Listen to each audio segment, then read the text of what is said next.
Hola, muy buenas, bienvenidas a esta tercera entrega sobre los niveles de agregación en ecología. Nos habíamos dejado en el tema anterior unas cuestiones relacionadas con la explotación del ciervo ibérico que vamos a pasar a abordar inmediatamente. El ciervo ibérico hemos dicho que es más pequeñito que el centro europeo y debido a un concepto erróneo de lo que es la caza, pues algunos cazadores no muy experimentados decidieron hace décadas que era muy interesante cazar ciervos de mayor tamaño. Debido a esa presión de esos cazadores, pues muchos cotos empezaron a importar ciervos centroeuropeos para cruzarlos con los ibéricos, generando un problema sobre el patrimonio genético del ciervo ibérico. Pero no solo eso, sino que el consumo de alimentos de estos ciervos centroeuropeos es mucho mayor y por tanto no están adaptados tampoco ni al clima, ni a las enfermedades locales, ni a una serie de aspectos que tienen que ver con sus necesidades nutricionales, etcétera. El resultado de todo eso fue un auténtico desastre desde el punto de vista medioambiental, con lo cual hace unos años se pusieron en marcha unos test genéticos que permitieron detectar la pureza del ciervo ibérico. Se ha investigado bastante con este tema y hoy se sabe que durante las glaciaciones la península ibérica fue un refugio a partir del cual se expandieron otras poblaciones. Esto es un poco en el gráfico que veis ahí abajo, los haplotipos de ciervo ibérico y el área de distribución en la península ibérica. Básicamente existen dos subespecies, una más antigua, ligada a la mitad más occidental de la península, y otra más relacionada con los linajes centroeuropeos en la mitad oriental.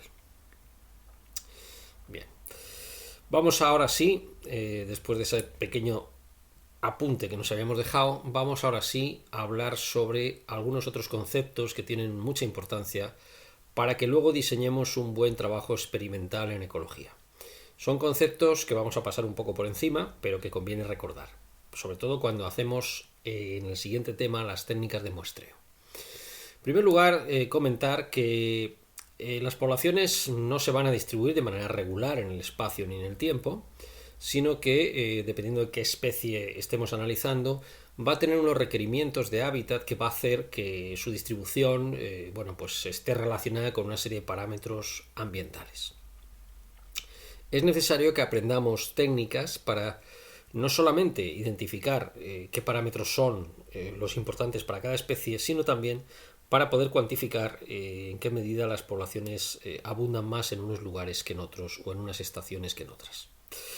Hay ecosistemas que son extraordinariamente complejos, como pueda ser, por ejemplo, las junglas, y otros extraordinariamente sencillos, como puedan ser, por ejemplo, las tundras.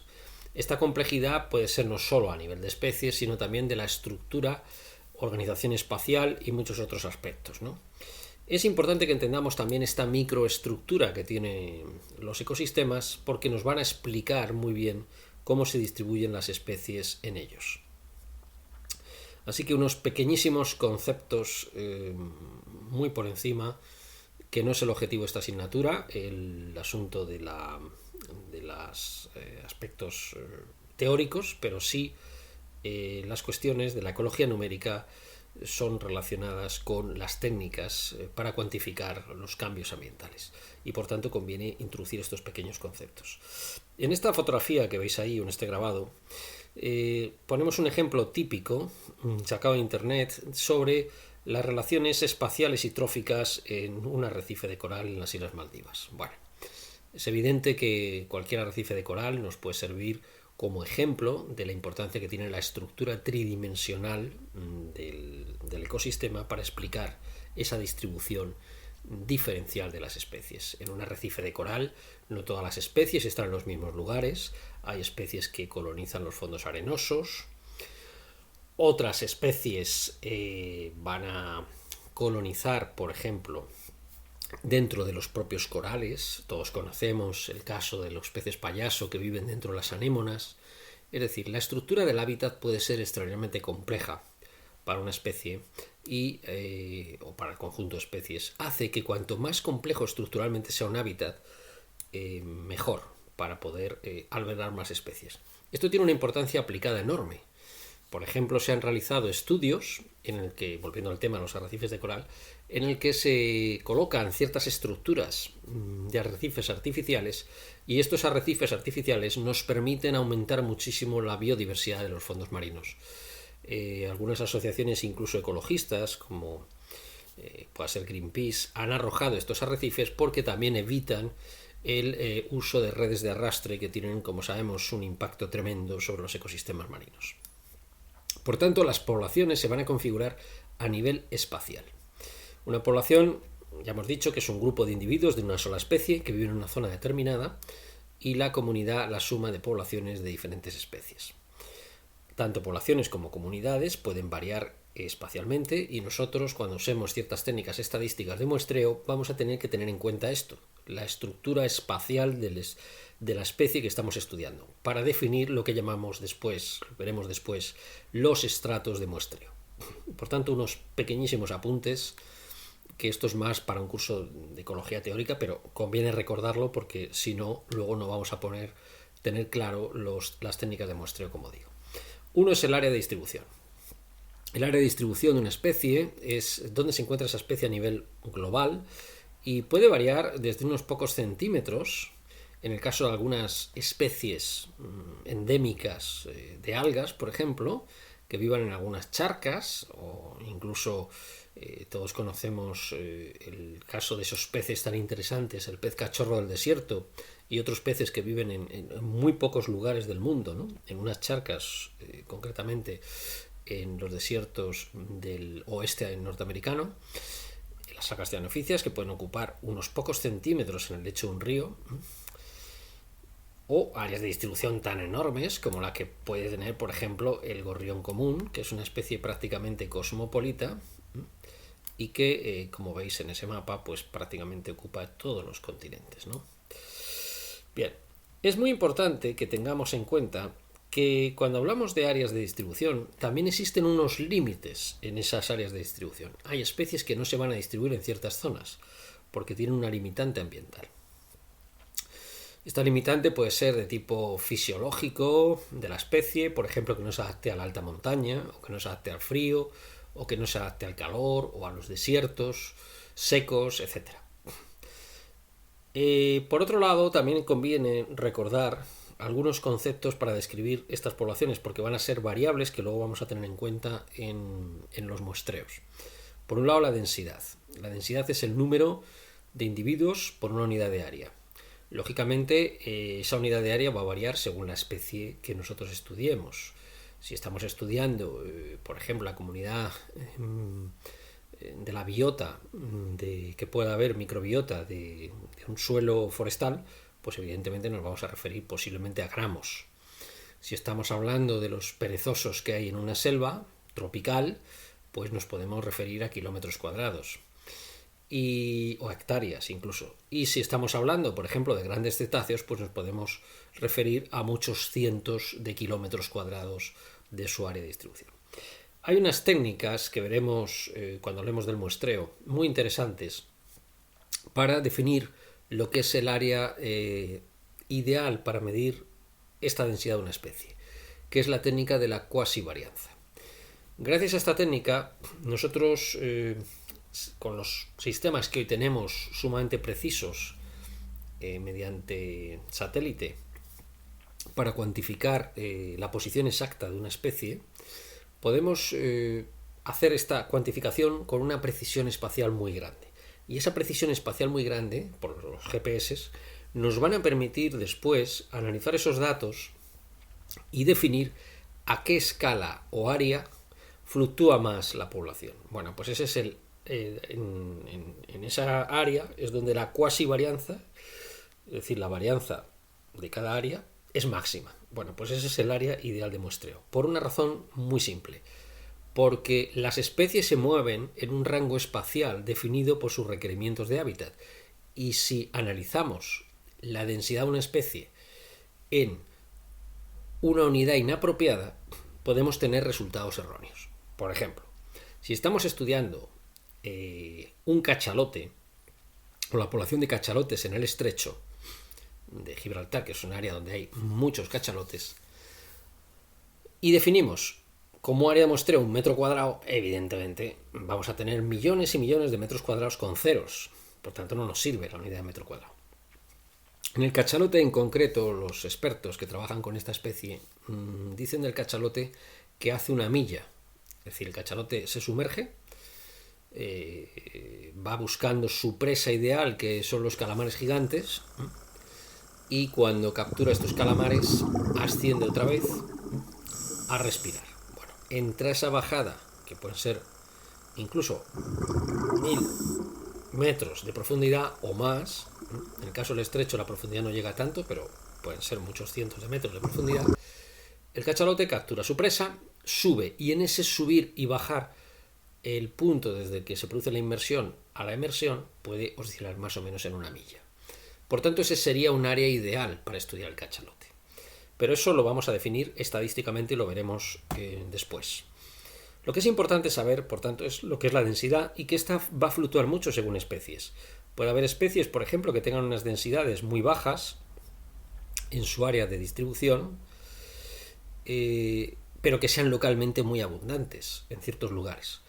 Es decir, si analizamos dentro del área de distribución del quelea, que es un ploceido, es un pájaro emparentado con los gorriones europeos o euroasiáticos, dentro de África veremos que está colonizando las zonas de selva.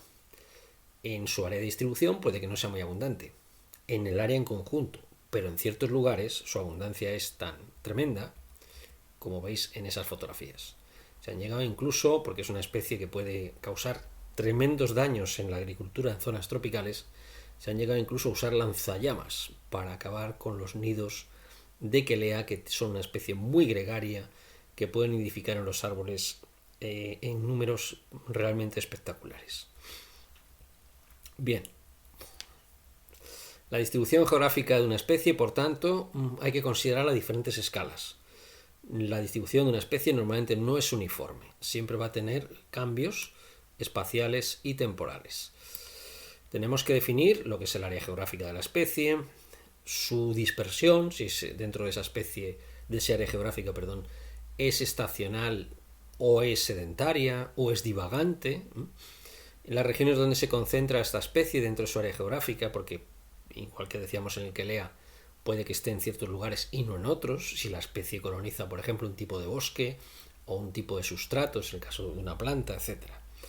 La agrupación de dichas poblaciones, si hay mezcla entre poblaciones, por ejemplo, una especie que se distribuye en alta montaña, pues evidentemente puede que esté aislada, como puede ser, por ejemplo, algunos reptiles de alta montaña, la lagartija serrana, por ejemplo, que puede tener poblaciones muy desconectadas entre sí, o vive en islas, por ejemplo.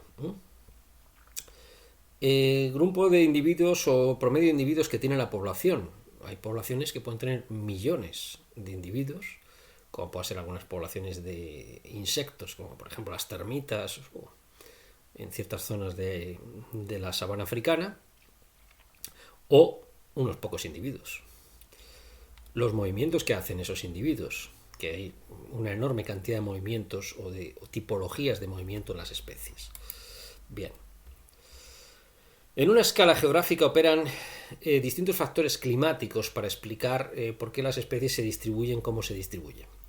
No solamente estamos hablando de los aspectos puramente relacionados con la temperatura, la presencia de luz más o menos intensa, el agua, la altitud, sino otros factores como pueden ser, por ejemplo, el contenido en sales del suelo o otro tipo de factores ambientales que puedan tener relación con la distribución de dicha especie. Dentro de la distribución geográfica, los individuos no son igualmente abundantes en toda ella, ya lo hemos dicho. Las especies se van a distribuir en sus hábitats, generando mosaicos de distribución. Y todo esto es muy importante porque si entendemos bien cómo se distribuye la especie y los requerimientos que tiene para distribuirse, es decir, sus requerimientos de hábitat, lo que es su nicho ecológico, podemos garantizar la conservación de las especies. Según esto, vamos a diferenciar, por ejemplo, algunos contenidos de distribución distintos, como son, por ejemplo, especies raras de distribución restringida. Especies raras a nivel mundial, es decir, especies que se encuentran con escasa abundancia a nivel mundial y que dentro de esa escasa abundancia se distribuyen en sitios muy pequeños. Es decir, porque una especie puede ser rara, pero estar ampliamente distribuida, ¿no? Es decir, rara en cuanto a su escasez, pero sin embargo muy ampliamente distribuida, ¿no? Sin embargo, en este caso, nos estamos refiriendo a una doble rareza. Por un lado, es poco abundante y por otro lado, está distribuida en lugares muy específicos. Posiblemente nos va a resultar difícil encontrar un ejemplo mejor que el del sapo dorado, Bufo periglenes, que habitaba en la reserva de Monteverde en Costa Rica. Se descubrió el año 1966 y se considera hoy en día desaparecido por causas antrópicas. Habitaba bajo tierra gran parte del año y su reproducción era extrañamente llamativa, atrayendo un gran número de turistas. El apareamiento duraba una semana y las hembras podían poner más de 200 huevos. En 1987 empezó a comprobarse que los huevos no eclosionaban y se pudrían. El año 88 se contabilizaron 43.000 huevos muertos y se considera la especie extinta desde el año 2004. Se atribuye su extinción a la desaparición por calentamiento de las nieblas, cuya condensación producía las charcas donde se reproducía. Ahí tenemos la reserva de Monteverde y la espectacular crianza del sapo dorado y las charcas donde se reproducía. Es decir, el cambio climático es responsable de la baja condensación de nieblas en estas zonas y, por tanto, en la desaparición de esta especie. Por tanto, se ha extinguido por causas antrópicas. Aquí es donde la cría en cautividad podía haber tenido éxito. Quizá gente que está aficionada a anfibios y reptiles, que hay un gran mercado, sobre todo en Centro Europa, de cría de estos animales, claro, es muy difícil. Yo lo entiendo, que unas autoridades de un parque nacional digan que aceptan el hecho de la cría en cautividad. Pero muchas veces es muy difícil mantener una especie si no la crías en cautividad. Hay un caso increíble, que es el de una especie de cucaracha que se extinguió en África, en una de las zonas, la única zona donde vivía, en unas cuevas, y durante un proceso de extracción de minería, pues esas cuevas fueron clausuradas, fueron llenadas de sedimentos y la especie desapareció. Gracias a criadores privados que mantenían esta especie de cucaracha, se ha conseguido conservar. Es una especie bastante interesante, no solo por su biología, sino también porque dentro de lo que es un insecto es bastante llamativo su cromatismo. Bien, otros ejemplos de estas especies raras de distribución restringida las podemos tener, por ejemplo, en algunas especies de alta montaña en el norte de España. El famoso urogallo cantábrico, que prácticamente está ya desaparecido, queda el urogallo en el Pirineo, es una especie eurosiberiana ligada a bosques eurosiberianos de hayas, etc., con una dieta basada en frutos forestales en gran medida. Se ha extinguido sobre todo por la alteración de su hábitat debido a las prácticas forestales intensivas, igual que ha pasado con la lechuza de Tecmal, que es otro también endemismo de distribución muy restringida. En España también tenemos un ejemplo muy llamativo, que es el Tetraclinis articulata, el araar o ciprés de Cartagena. Se trata de una especie muy singular que en la naturaleza tiene una distribución muy limitada en ciertas montañas del sureste árido.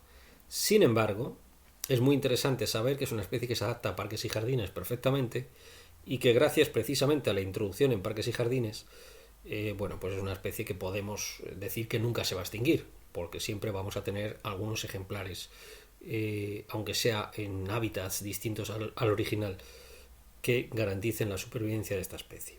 Para este tipo de especies, la cría en cautividad, para especies de anfibios o de aves que se puedan criar en cautividad, por supuesto, o la cría en parques y jardines, en el caso de plantas forestales, pues es sumamente interesante.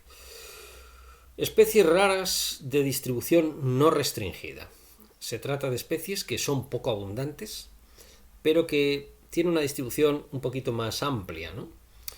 Un ejemplo puede ser un lepidóptero de la familia de los licénidos. Los licénidos son unos pequeños lepidópteros, normalmente con tonos azulados, y que son muy interesantes porque muchos de ellos son bastante raros. Se adaptan, como sabéis, las mariposas tienen una coevolución planta-insecto, de tal manera que muchas especies se alimentan las larvas de unas pocas plantas, ¿no?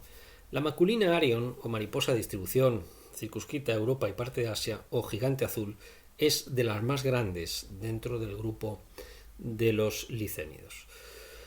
Contaba mi profesor de ecología, Fernando González Bernal, desde este ejemplo, que es muy bonito. Resulta que en el país de Gales, en un parque nacional, pastoreaban las ovejas. Era un parque en el que existía la Maculina arion. Algunos expertos dijeron que era una aberración que en ese parque nacional hubiera ovejas, habiendo una especie en peligro, como es la Maculina arion, y sacaron las ovejas. El resultado fue que la Maculina arion se extinguió. ¿Por qué? Pues porque precisamente la Maculina arion dependía de las ovejas para que mantuvieran la hierba corta, porque sus larvas se crían de manera mutualista dentro de los hormigueros. Es decir, las hormigas protegen a las larvas de Maculina del ataque de otros depredadores. Las maculinas pasan su estado de pupa dentro de esos hormigueros y la hormiga desapareció cuando la hierba creció porque ya no podía tener suficiente calor para su hormiguero, porque la hierba tapaba el sol. Por tanto, que llegaba a la superficie del suelo. Por tanto, a veces las relaciones entre la fauna doméstica y la fauna silvestre pueden ser realmente curiosas, ¿no? En Europa en general, que lleva la ganadería prácticamente desde la época romana, es muy difícil pensar que los ecosistemas no hayan evolucionado también para adaptarse a esto. Bien. La extinción en el país de Gales ocurrió en 1979. Se descubrió que el pastoreo de las ovejas no solo el problema de los hormigueros, sino también que la hierba corta permitía que tomillos y mejoranas que necesitan la luz crecieran y son la fuente nutricia de las larvas. Bien, concretamente la hormiga en la que vivían esas larvas es Myrmica sabuleti. Especies abundantes pero de distribución restringida. ¿Qué significa esto? Puede parecer una contradicción, pero no lo es. Son especies que viven en muy pocos lugares, pero allí donde viven son muy abundantes. Cualquiera que haya visitado las Islas Canarias y se haya paseado por el parque del Roque Nublo, por ejemplo la isla Gran Canaria. Yo viví un año en las Canarias y he visto muchos canarios silvestres, sobre todo en el Roque Nublo. Y también he estado varias veces en la isla de Tenerife, en el Parque Nacional de la Corona Forestal, en el Parque Natural de la Corona Forestal, donde está el pino canario, y en esas zonas el pinzón azul del Teide, que es un ave bellísima, pues se ve con mucha facilidad. De hecho, es tan frecuente que se acerca incluso a los turistas a que le echen miguitas de pan y esas cosas. Por tanto, es una especie abundante localmente, de distribución restringida.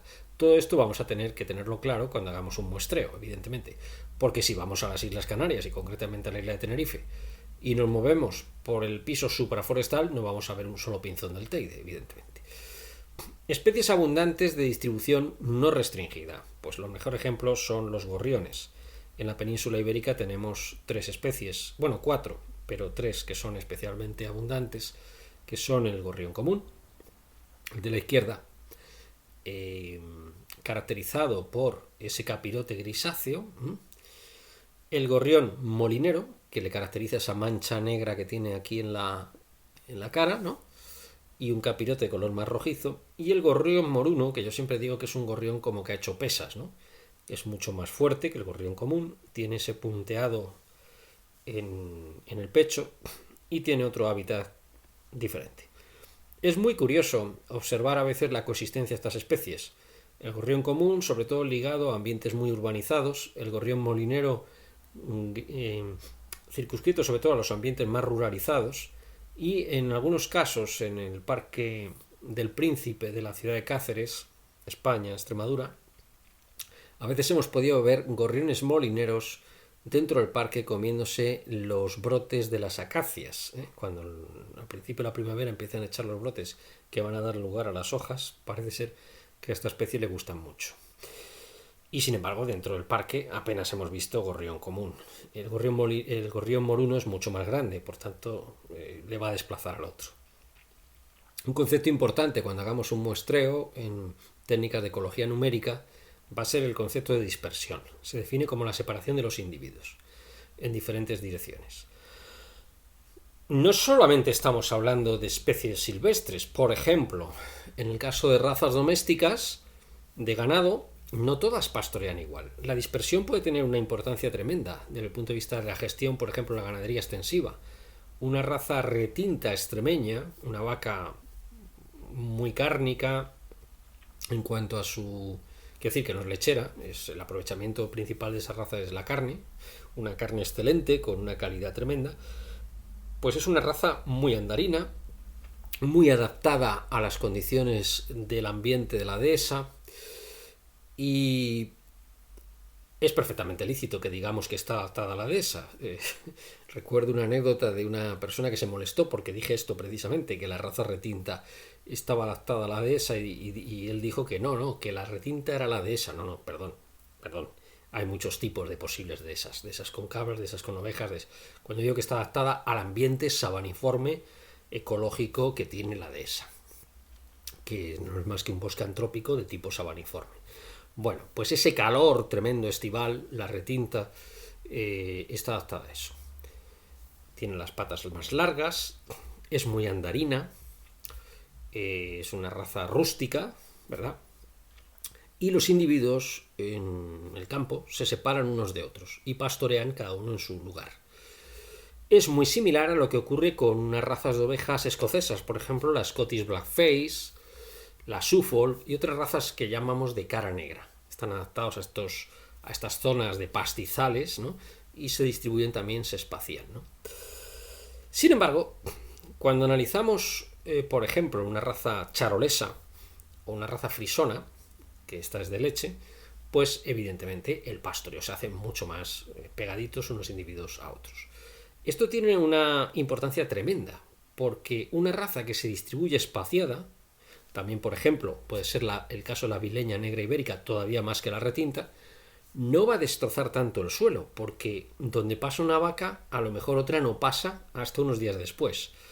Pero si pastorean en grupos muy densos, como ocurren con las frisonas o con las charolesas, va a pasar una vaca y luego van a pasar 30 más, con lo cual eso provoca una compactación de la tierra y una pérdida de nutrientes, precisamente porque al compactarse tanto el terreno no entra oxígeno y se producen procesos de anaerobiosis, incluso en escasos centímetros. Se crea una auténtica costra, porque recordemos que los suelos mediterráneos son suelos de muy poco espesor, y si encima los compactamos, pues vamos a generar una pérdida de nutrientes. Por tanto, no es ninguna tontería el hecho de meter una raza o meter otra. Pongo este ejemplo porque esto está muy claro con animales silvestres, pero también ocurre con domésticos. Volviendo al caso de las ovejas, si nosotros metiéramos unas merinas, por ejemplo, en las praderas del país de Gales o en los pastizales del país de Gales, no es lo mismo pastizal que pradera, perdón. Pradera sería natural, el pastizal sería por efecto del ganado. Si metemos este tipo de raza en esos ambientes, vamos a desertizarlos, ¿no? Recuerdo también una anécdota en Chile.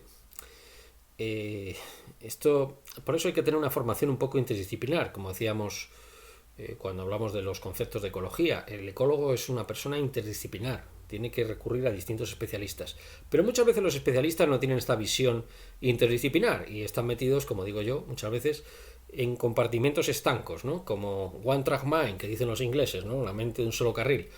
Y recuerdo una anécdota de un colega chileno que se empeñaron los políticos en introducir la cabra de Angora, una cabra adaptada a unos ambientes áridos pero muy fríos, con unas patitas muy pequeñitas y con una lana que le llega casi hasta el suelo. Las metieron en el desierto chileno. Cualquiera que haya visto el desierto de la cuarta región de Chile, de la zona de La Serena, Coquimbo, etc., sabe que está lleno de arbustos, que es un ambiente con unas lomas tremendas, unos desniveles tremendos. Las pobres cabras de Angora no sabían qué hacer ahí. No se movían, les salían ulceraciones porque la la lana se les enredaba en los arbustos, etc. Cada raza de ganado pasa un poco como las especies silvestres. Ha sido producida en unas condiciones ecológicas concretas. Sacarla de esas condiciones y meterlas en otra generalmente no funciona bien. Generalmente. También podríamos, por ejemplo, poner el ejemplo de los intentos de introducción de ciertas razas cárnicas de altísimo rendimiento, como pueden ser, por ejemplo, la Aberdeen Angus, en la dehesa extremeña. Sí que hay fincas que tienen Aberdeen Angus, pero ese animal no va bien en una dehesa, a no ser que sean unas condiciones de dehesas muy, muy planas, con unas condiciones de pastos con cierto incluso riego, no pasto natural. Tener en cuenta que una raza de este tipo se mueve poco, por tanto va a necesitar pastorear para alimentarse, y si se mueve poco, pues evidentemente no va a poder adaptarse. Por tanto, cada raza de ganado ha sido creada para unas condiciones concretas.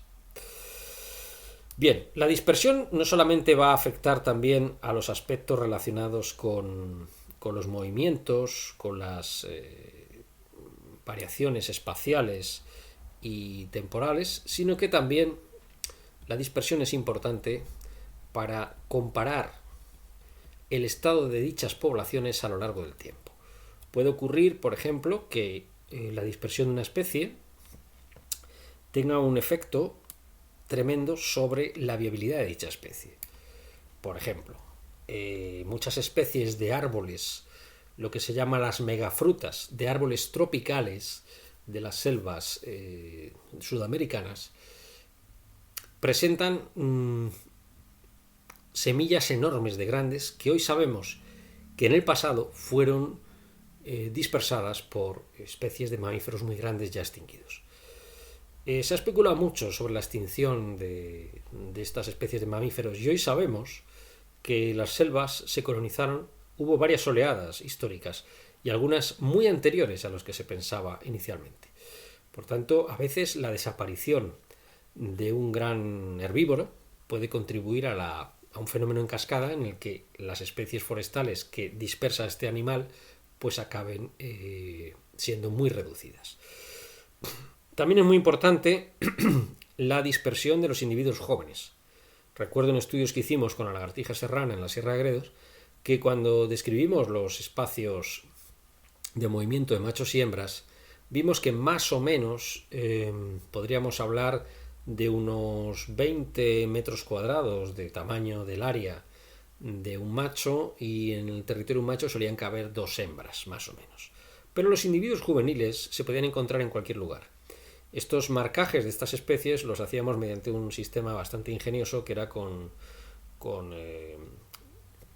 pintura de laca de uñas de distintos colores. Entonces la laca de uñas dura un tiempo hasta que el animal muda la piel y se pierde lógicamente esa laca. Por tanto es un mecanismo de marcaje reptiles muy bueno. Y con esta laca de uñas nosotros describíamos una serie de ejemplares, cada uno con su código de color, y observamos perfectamente localizados cada ejemplar, viendo un poco el territorio que ocupaban. Otro ejemplo de dispersión también es el de los movimientos de las aves, que son auténticos ejemplos de diferentes tipos de movimientos, desde migraciones hasta invasiones, hasta arribadas, hasta movimientos dispersivos, etcétera, divagantes, etcétera. La dispersión de semillas y frutos es muy importante definir la distancia idónea desde la planta madre.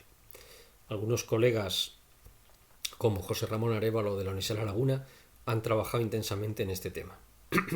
Precisamente tiene mucha importancia en la laurisilva de Canarias definir en lo que llamamos las plantas nutricias, es decir, cada especie dispersa la semilla conforme le viene bien a ella. Por ejemplo, si es una especie muy heliófila que necesita luz, evidentemente lanzará la semilla lejos de la copa. Pero si por el contrario es una especie que necesita, esto si la semilla se dispersa a nivel mecánico exclusivamente, pero si la semilla necesita un ambiente un poquito más umbroso, pues la semilla puede caer incluso bajo la copa de la planta madre. Cada especie va a dispersar las semillas según le resulte rentable a ellas, ¿no? Los agentes dispersantes más conocidos son el viento, evidentemente, que dispersa semillas, por ejemplo, como las sámaras de los arces, ¿no? Que muchos nos hemos entretenido de chicos, ¿no? Cuando están secas, lanzándolas y viendo cómo, lo llamábamos helicópteros, ¿no? Viendo cómo giran, ¿no? Eso simplemente es una estrategia para mantener durante cierto tiempo la semilla y que la arrastre una corriente de aire, ¿no? Por lo menos unos metros.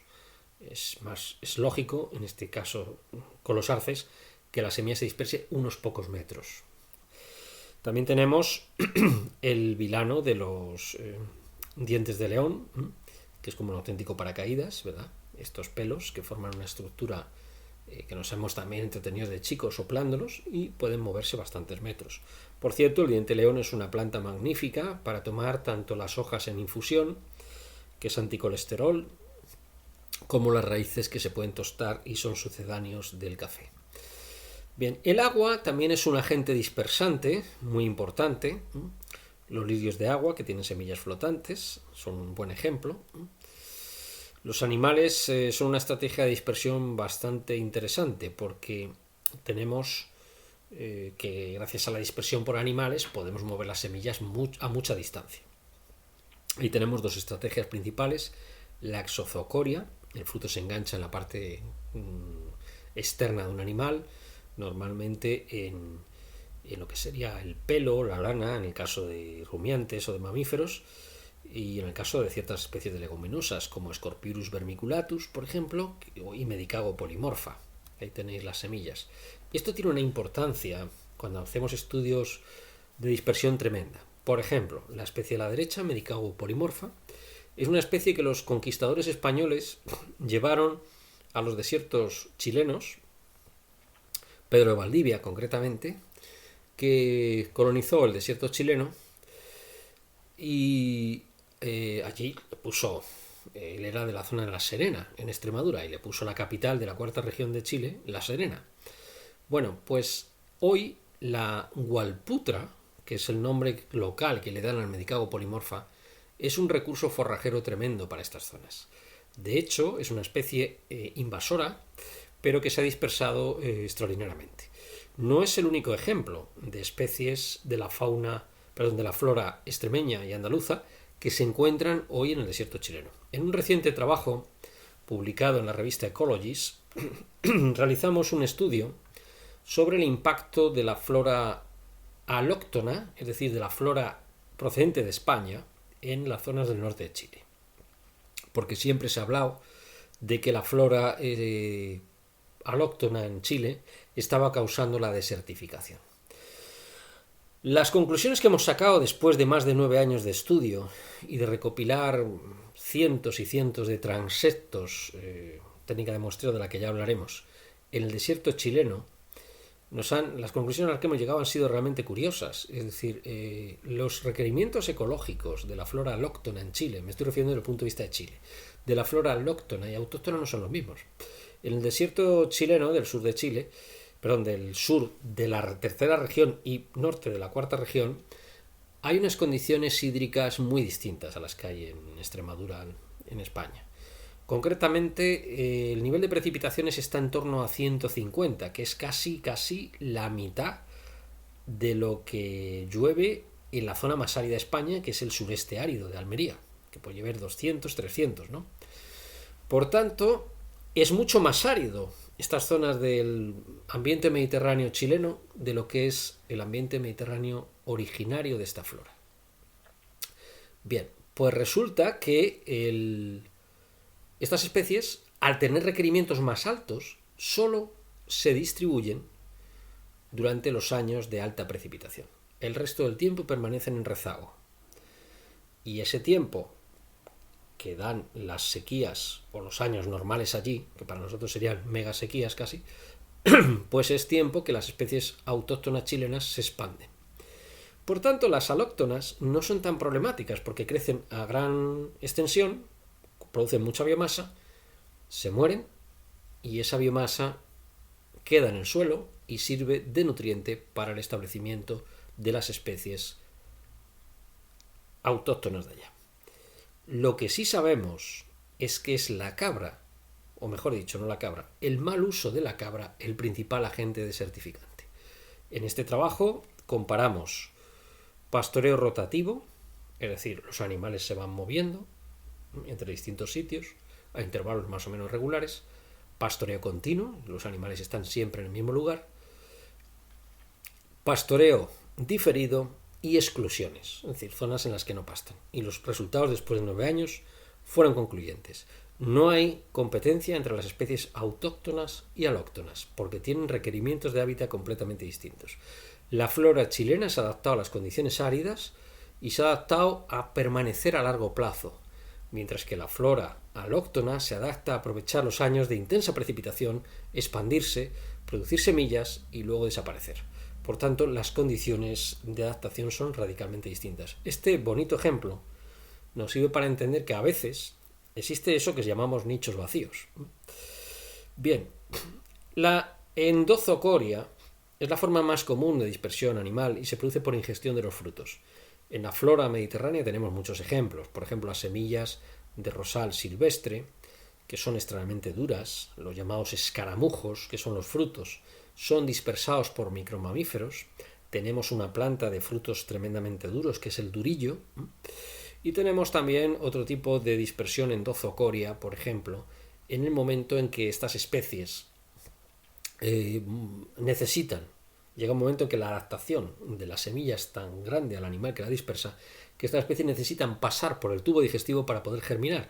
De hecho, si plantas una semilla de rosa silvestre directamente es muy complicado que germine. Hay que escarificarla, es decir, hay que limarla un poco, porque la testa es tan dura que no puede salir el embrión. Entonces necesitan los jugos ácidos del estómago de los animales para poder germinar. Bien, otro bonito ejemplo es el del acebuche, el Olea europea variedad silvestris, que es dispersado por muchas especies de aves, como pueden ser los tordos, que vemos ahí, el estornino negro, e incluso los ciervos también.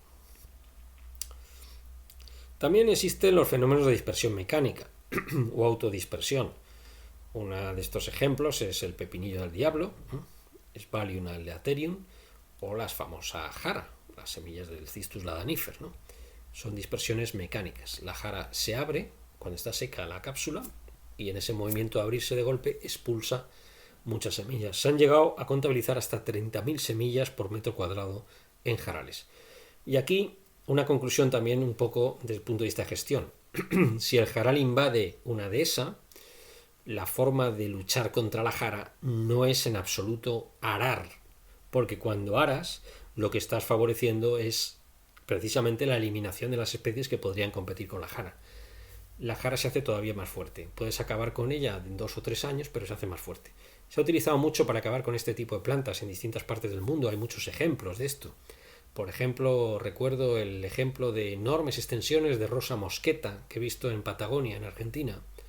O, por ejemplo, los prosopis, los desiertos de Mendoza, ciertas zonas, ciertos prosopis no autóctonos de esa zona, que son expandidos en muchos casos por el efecto del ganado. Bueno, pues para luchar contra esas plantas, lo mejor no es arar, lo mejor es destruir con arados de cadenas las plantas nutricias, ¿no? Romperlas. La jara no rebrota de tocón y por tanto de esa forma podemos eliminarlas. Bien, vamos a dejarlo de momento aquí porque el tema siguiente, el de la migración de las aves, que vamos a tocar muy por encima como ejemplo de mecanismos también de dispersión, merece un tratamiento aparte. Así que dejamos aquí los contenidos y os emplazo a otra entrega. Un saludo y hasta otra.